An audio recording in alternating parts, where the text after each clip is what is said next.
교체혈전이 무엇인지를 설명하기 전 12개월이란 무엇인지 알아야 하는데, 혈귀시조 키부츠지 무잔이 만든 부하 혈귀 중 가장 강한 12마리의 혈귀를 일컬어 12개월이라고 말하고, 여기서 또 반으로 나누어 상현과 하현으로 구분합니다. 무잔은 기본적으로 동족 혈귀를 늘려놓는 것을 싫어하지만, 그런데도 계속해서 혈귀를 만들어온 가장 큰 이유는 햇빛을 극복하는 체질을 가진 자를 찾기 위해, 다른 하나는 강한 혈귀를 만들어내기 위해서입니다. 12개월의 창설 목적은 무잔이 12명 정도의 강한 혈귀를 만들겠다는 것인데, 그 이유를 짐작할 수 있게 하는 큰 사건이 무엇이냐면, 전국시대로 거슬러 올라가 무잔이 요리이치에게 치욕적인 패배를 당한 것이죠. 무잔은 요리이치라는 괴물을 만난 후 그가 죽을 때까지 잠적했고, 요리이치가 죽자 호쿠시보와 함께 해의 호흡 말살을 위해 활동하게 됩니다. 하지만 그걸로도 모자랐던 것이죠. 에도시대 무잔은 아카자를 혈귀로 만들며 12개월 창설에 대한 생각을 밝힙니다.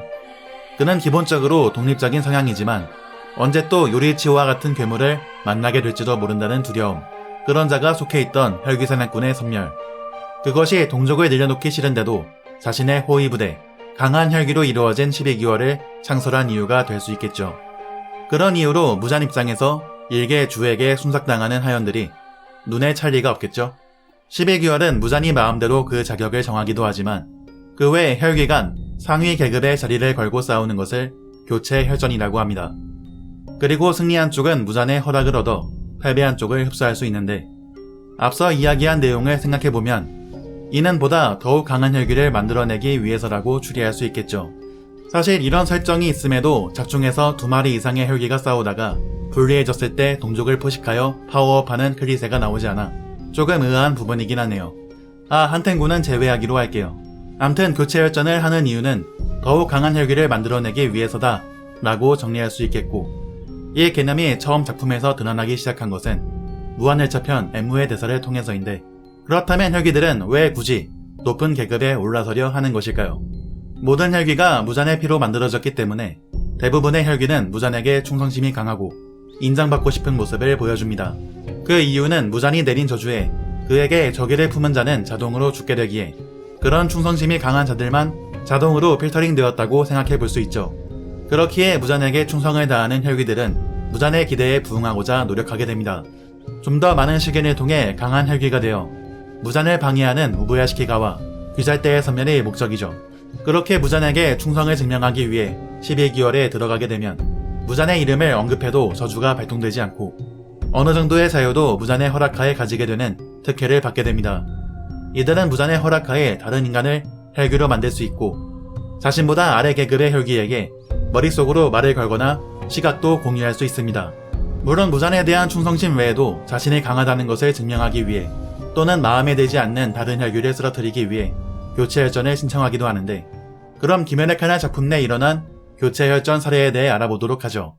물론 작중에서 교체 혈전을 벌인 일은 없지만 귀메네 카날 상현 집결에서 상현 혈귀들 간의 대화를 통해 이전에 교체 혈전이 있었음을 드러내고 있고, 팬북을 통해 부가적인 설명을 해놓았는데요.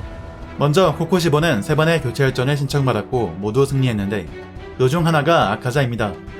호쿠시보와 아카자는 무해인으로서의 인간이었을 적 긍지를 가지고 있기에 사용하는 기술도 혈기술이라는 단어를 사용하지 않는 것으로 보이는데요. 호쿠시보는 자신과 비슷하게 무의 크기를 추구하는 아카자가 마음에 들었기에 교체 혈전을 신청받았을 때 기뻐했고, 교체 혈전에서 승리한 뒤엔 먹지 않고 살려두었습니다.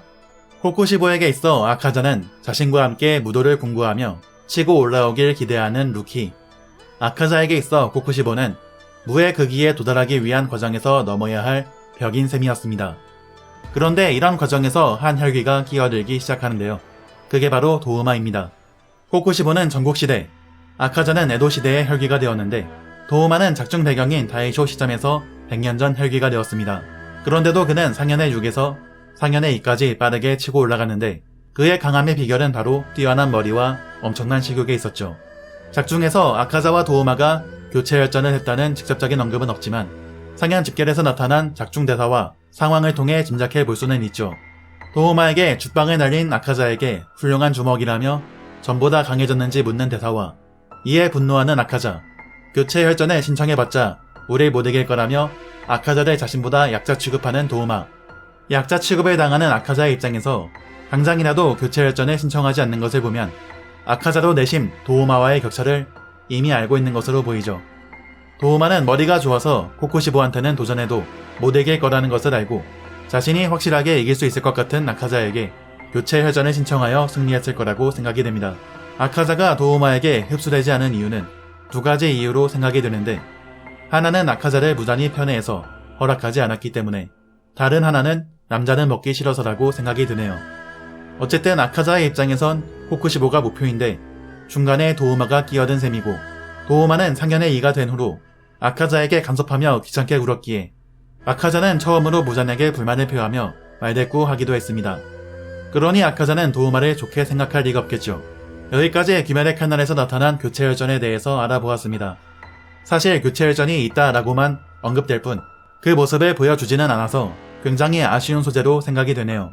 자, 그럼 다음은 어떤 내용을 재미있게 다뤄볼지 와비위키의 다음 내용을 기대해 주시기 바랍니다. 그럼 안녕!